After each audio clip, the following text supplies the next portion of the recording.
और हमारे साथ मौजूद हैं गुलाम यासीन साहब।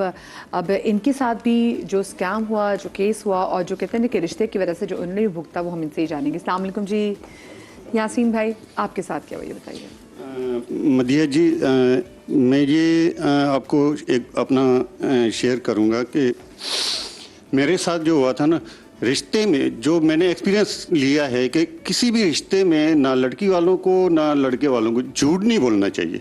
जो भी बात हो ना क्लियर करनी चाहिए, ताकि बाद में जो है ना लड़की वालों की इंसल्ट हो ना लड़के वालों की इंसल्ट। और इसी तरह मेरे साथ हुआ, एक मैच मेकर जो थी वो हमारे बीच में आई और उन्होंने मेरी वालदा से कहा कि मैं आपको जो है ना एक अच्छा रिश्ता करवाने जा रही हूँ, तो आप जो है ना लड़के को जो सिर्फ है ना उसकी जो ना आप ये गंजे हैं और अच्छे नहीं लग रहे, इस वजह से इनको जो है ना इनसे छोटी एज की ना कोई लड़की नहीं मिलेगी, तो बड़ी मिलेगी या शादीशुदा होंगी या जैसे वो होती हैं बेवा होती हैं। अच्छा, लड़कों को भी वैसे इसमें मसला होता है कि वो बोले कि अगर लड़की के बाप के बाल कम देखें, अगर पर्सनैलिटी नहीं है तो फिर वो जो है वो फिर अच्छा रिश्ता नहीं, अच्छी लड़की नहीं मिलेगी।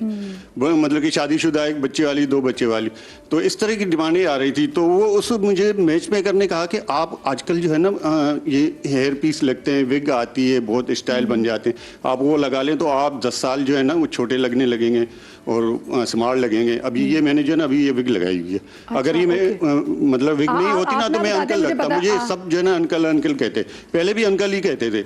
अब कुछ लड़कियां जो रिश्ते के लिए आती थी वो भी मेरा मजाक उड़ाने लगती थी कि अंकल अंकल आप तो बिल्कुल भी जो है ना वो हमसे बहुत बड़े लग रहे हैं, ये वो इस तरह की उनकी अम्मा भी इस तरह मेरा मजाक उड़ाया गया काफ़ी जगह पे। तो वो उनकी मैं मैच मेकर के कहने की वजह से मैंने विग लगाई। अच्छा, विग तो मैंने लगा ली, उसने मुझे कहा कि आपने ना उनको शो नहीं करना कि आप गंजे हैं। अब मैं भी उनकी बातों में आ गया, मैंने कहा अब इतनी मर्तबा इंसल्ट हो रही है, रिश्ते आ रहे हैं जा रहे हैं। अम्मा भी मेरी जो है परेशान हो रही थी कि बेटा आप जो है ना चलो इनकी बात मान लें, लगा के देख लें। अब जब विग लगाई तो मैं खुद हैरान हो गया, मैंने कहा इतना फ़र्क, 10 साल का मैं छोटा लगने लगा हूँ। तो वो जब उसके बाद जब एक रिश्ते की बात हुई जहाँ हम गए उनके घर में, तो वो भी उनकी माँ भी एग्री हो गई, लड़की भी जो है वो भी आई थी चाय लेके, तो उन्होंने भी देखा, वो भी उनकी भी जो है ना फीलिंग अच्छी लगने लगी, खुश होने लगी कि चले लड़का अच्छा है। मैं भी सऊदी अरब से आया था, तब सऊदी अरब में जॉब करता था, तो मैंने अपना घर भी लिया था, मैंने उनको सब कुछ बताया था कि यहाँ पे भी आके जो मैंने जॉब ले ली है स्टील मिल के अंदर, एक अल-तवर्की के नाम से स्टील मिल थी बहुत बड़ी इंटरनेशनल, तो वो एग्री हो गए थे। अच्छा, हुआ क्या कि उसके बाद उस मीटिंग के बाद कुछ दिन के बाद जो ना वो अचानक हमारे घर आ गए बगैर इतला के। लड़की वालों का वैसे तो राइट भी बनता है कि वो आके इन्वेस्टिगेशन करें कि भाई कहीं क्या है, कोई फॉल्ट है, रियलिटी क्या है क्या नहीं है। तो मैं जब वहाँ घर पे था ना तो वो मेरे जो है ना ये बाल नहीं लगे हुए थे, विग नहीं लगी हुई थी, विग उतरी हुई थी। तो वो जब आए ना तो वो उनकी लड़की की जो अम्मा थी वो मुझे कहने लगी, भाई साहब वो आपके छोटे भाई कहाँ हैं, वो नज़र नहीं आ रहे। मैंने कहा अम्मी जी वो छोटे भाई नहीं थे, वो मैं ही था। तो कहने लगी नहीं भाई, ये तो आप तो जो है वो काफ़ी बड़े लग रहे हैं, उस टाइम तो आप जो है अच्छे खासे स्मार्ट लग रहे थे, यंग लग रहे थे, आप तो गंजे और ये अंकल लग रहे हैं, आप तो मैं तो आपको भाई भाई कहूँगी। और वो लड़की भी कहने लगी, अपनी अम्मा को देख के कहती है आप मुझे क्या अंकल से शादी करवाएंगी, इस तरह के रिश्ते आप ढूंढ रहे, अपनी माँ को भी ढूंढ रही, वो डांट रही थी। और फिर प्लस जो है मेरी वालदा को भी जो है ना उन्होंने कुछ उल्टा सीधा कहा और फिर मुझे भी बहुत बुरा लगा। तब से मैंने कहा कि भाई इस मामले में जो ना झूठ नहीं बोलना चाहिए। वो रिश्ता तो नहीं हुआ हमारा, वो तो टूट गया। वो लड़की वाले भी उन्होंने उल्टा सीधा कह के भाग के चले गए। मेरी अम्मा भी बड़ी डिसार्ड हुई, उनकी भी इंसल्ट हुई, मेरी भी इंसल्ट हुई।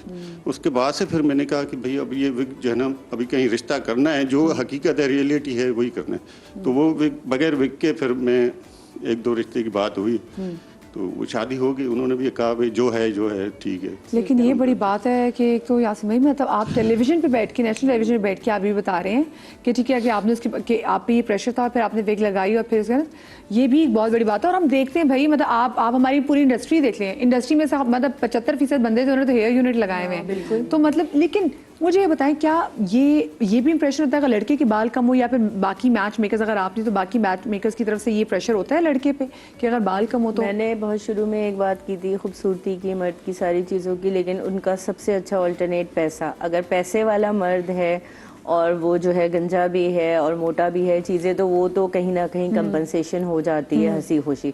लेकिन अगर कोई ऐसा है जो उनकी चीज़ों को या डिमांड्स को, रिक्वायरमेंट को मीट नहीं करता, तो कोई ना कोई एक रिजेक्शन का बहाना तो चाहिए, तो वो उसको लेके आ जाते हैं। ये देखे ना बात मैच मेकर की, बात देखिए रिजेक्शन हुई थी, वो लड़की वाले जो थे वो अच्छे खासे तारक रोड में उनका घर था, 600 गज का मकान था, वो तो बहुत अच्छी मतलब के सेटल थे लोग। जी बिल्कुल। तो उनको तो पैसों की मेरी तरफ से तो कोई जरूरत थी नहीं। सही है। इस वजह से उनको जो है वो, और वो लड़की भी छोटी लग रही थी, मुझसे भी 5 साल छोटी थी। अब जब मैं बगैर वेख के उनके सामने बैठा तो वो 10 से 15 साल का फर्क आ रहा था। उस वजह से उन्होंने फिर मुझे जो है रिजेक्ट किया था कि भाई बच्ची से बहुत बड़े हैं। देखिए, एक तो वाकई अगर आपको मैच मेकर भी कह रहे हो ना, तो मैच मेकर भी रेड फ्लैग है। बहुत से लोग जैसे बताते हैं कि नहीं जी कोई जरूरत नहीं है आपको बताने की कि लड़की की मंगनी हुई थी, लड़के की बात पक्की हुई थी, अब शादी, आप मत बताएं। कुछ मैच मेकर्स भी ये कह रही होती है कि नहीं आपको अच्छा रिश्ता नहीं मिलेगा। तो अगर आपके मैच मेकर्स भी आपको ये कह रहे हो ना कि भी ना बताएं या कोई झूठ बोल रही है चल कोई लड़की, क्योंकि अक्सर मैंने सुना है मैच मेकर्स ये भी कह रही होती हैं कि जी लड़कियों को कि आप जरा रंग गोरा करने वाली क्रीमें लगा लें ताकि आपका रंग थोड़ा गोरा हो जाए तो आपका रिश्ता अच्छा मिलेगा। ठीक है, और आए तो आप हील पहन कर आए, हील के बगैर आप सामने ना आए, लड़के वालों को लंबी लड़की चाहिए, या ऐसी बहुत सी चीज़ें। और अक्सर हम कह रहे थे ना कि लोग अच्छे किसी इलाके में घर किराए पे ले लेते हैं, ये भी उनको मशवरा दिया जाता है कि जी आप अच्छे इलाके में घर लेंगे तो आपका रिश्ता अच्छा आएगा। तो आप वहीं से समझ जाए कि भाई ये कंसीलर वाली जो सारी चीज़ें ना ये हमने नहीं करनी।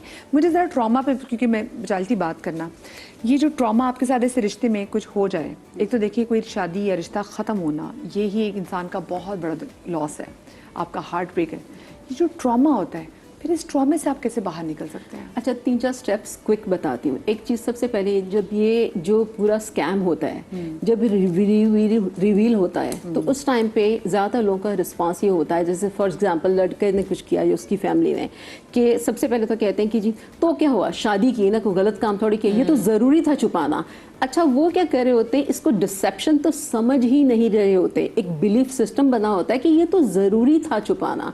ठीक है, और दूसरी बात, फिर वो कोई छोटी छोटी बातें निकालते हैं, तुम लोगों ने भी तो ये छुपाया था, वो छुपाया था, हालांकि उनका कोई कंपैरिजन ही नहीं है, बिल्कुल मामूली बातें होती हैं। ठीक है, अपनी पोजीशन को एक मॉरल कवर देने के लिए जो अपना एक्ट था वो नॉर्मलाइज करते हैं इन बातों का। अच्छा, ये रवैया मजीद ट्रॉमाटाइज करता है वाइफ को जिसके साथ स्कैम हुआ है। ठीक है, अब इस रिलेशनशिप में ये लगती कैसी रिलेशनशिप, ये ऐसी लगती है कि जैसे हर चीज़ की एक डिफ़ॉल्ट सेटिंग होती है ना, इस रिलेशनशिप की डिफ़ॉल्ट सेटिंग होती है मिसट्रस्ट।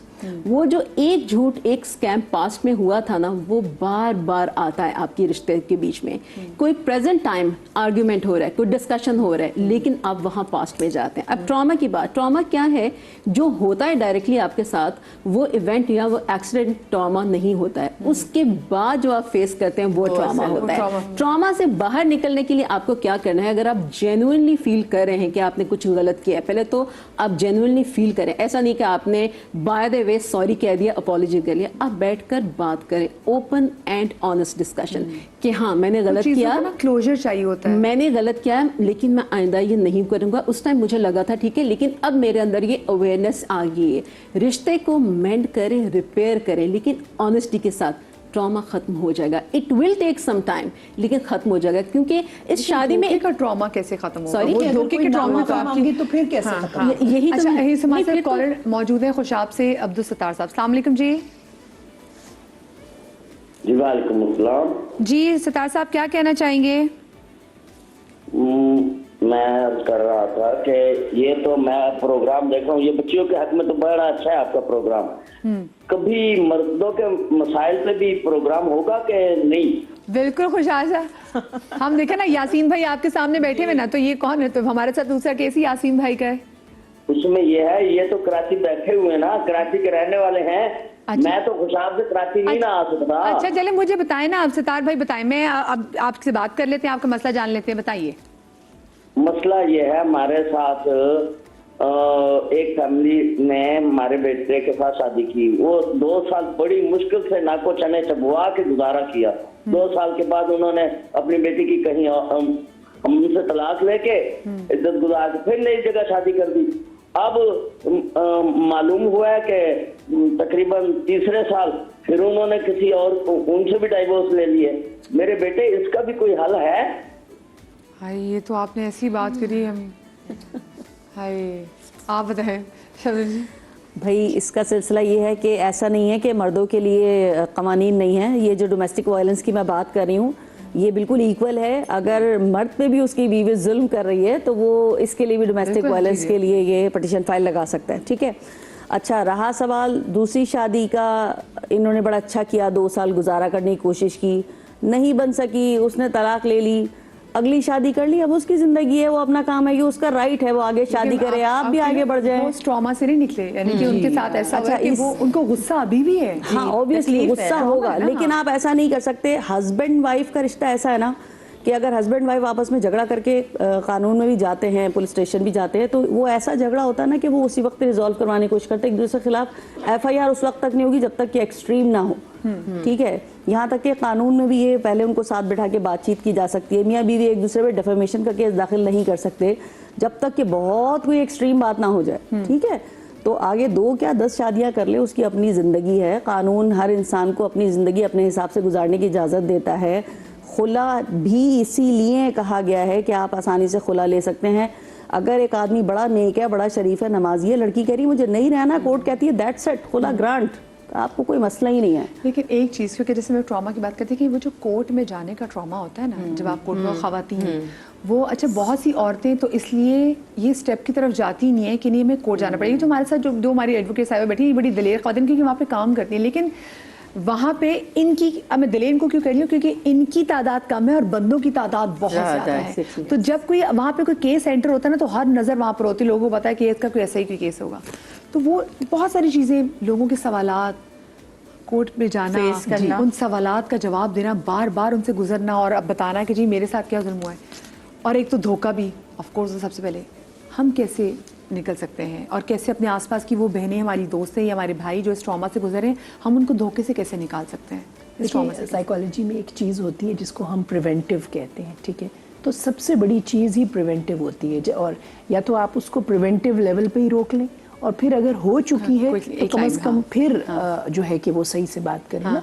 तो अगर हम इसको प्रिवेंट नहीं कर सके और आपके साथ ये वाकया हो चुका, ट्रॉमा हो चुका, तो अब जितनी जल्दी हो सकता है उसमें से निकले। अब उसको मजीद, मेरे ख्याल से हमें इस पे एक और एपिसोड करनी पड़ेगी, एक और शो करना पड़ेगा, क्योंकि हम इस गुफ्तगू को ऐसे नहीं समेट सकते। अपना बहुत सारा ख्याल रखिएगा। शादरी आबाद, अल्लाह पाक आपको औलाद के गम से महफूज रखे। जिंदगी तो कल मिलेंगे। अल्लाह हाफिज़।